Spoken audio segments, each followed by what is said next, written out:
نعمتك التي أنعمت عليك. لما ترفع يدك بالماء إلى فيك قل ربي أوزعني أن أشكر نعمتك، لأن غيرك ما يقدر يرفع يده بالماء.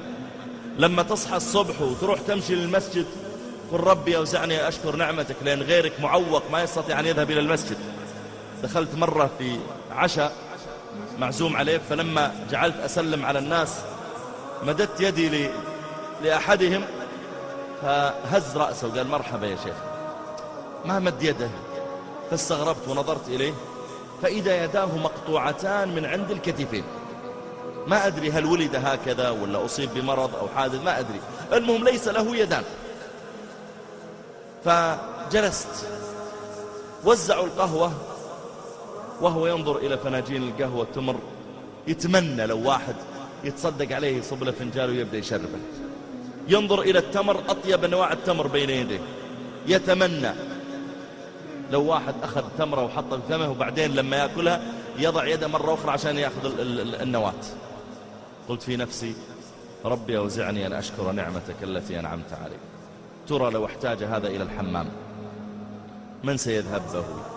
دخل الحمام وينزع ملابسه، فإذا قضى حاجته ألبسه وضأه ثم ألبسه الملابس مرة أخرى. يا أخي إذا رأيت جسمك يتحرك كما تريد قل ربي أوزعني أن أشكر نعمتك التي أنعمت. إذا دخلت إلى الحمام وقضيت حاجتك قل ربي أوزعني أن أشكر نعمتك التي أنعمت علي.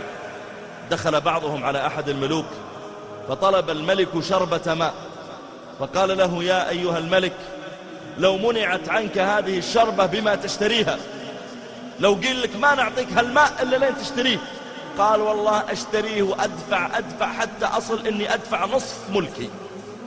قال فلو أنك شربتها واحتبست في داخل بطنك ولم تخرج إلا بنصف ملكك الآخر تدفعه؟ قال إي والله أدفعه. قال فاحمد الله على ملك لا يساوي عندك شربة ماء.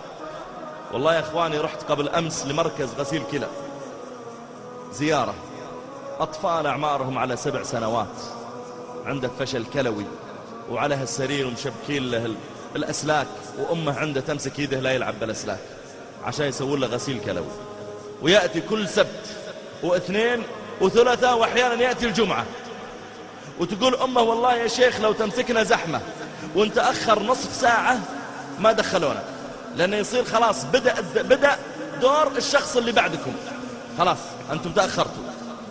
تقول لا نقدر نسافر ولا نذهب ولا نجي إلا لأن نتأكد أن المكان اللي هناك عندهم مكان لغسيل الكلى.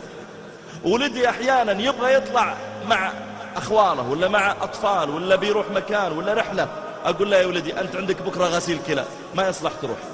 قلبت حياتك كلها أبو 7 سنوات وأنت تشرب الماء ثم تدخل دورة المياه وتخرجه. قل ربي أوزعني أن أشكر نعمتك التي أنعمت علي.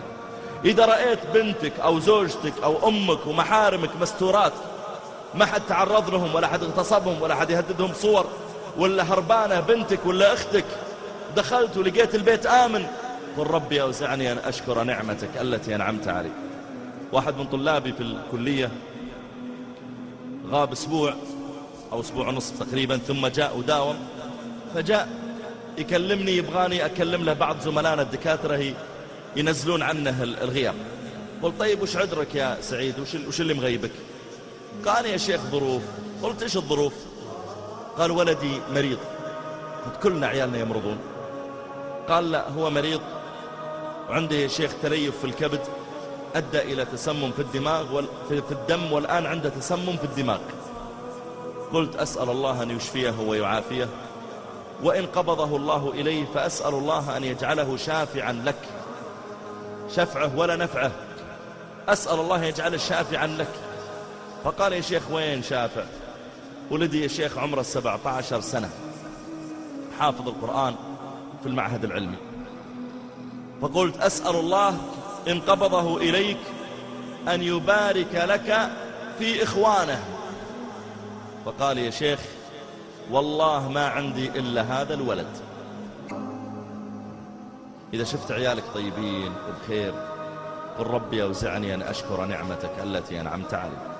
رب قوم قد غدوا في نعمة زمنا والدهر ريان غدق، سكت الدهر زمانا عنهم ثم أبكاهم دما حين نطق.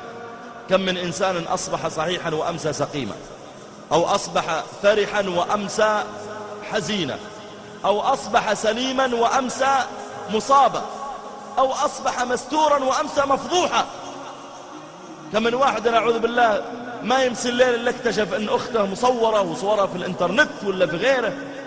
أحمد الله إذا رأيت نعمة، قل ربي أوزعني أن أشكر. يا ربي ساعدني ووفقني أني أشكر نعمة السمع ونعمة البصر ونعمة اللسان ونعمة اليد ونعمة المشي، والكلى تتحرك والكبد تشتغل والقلب يشتغل. يا ربي أوزعني أن أشكر نعمتك التي أنعمت علي.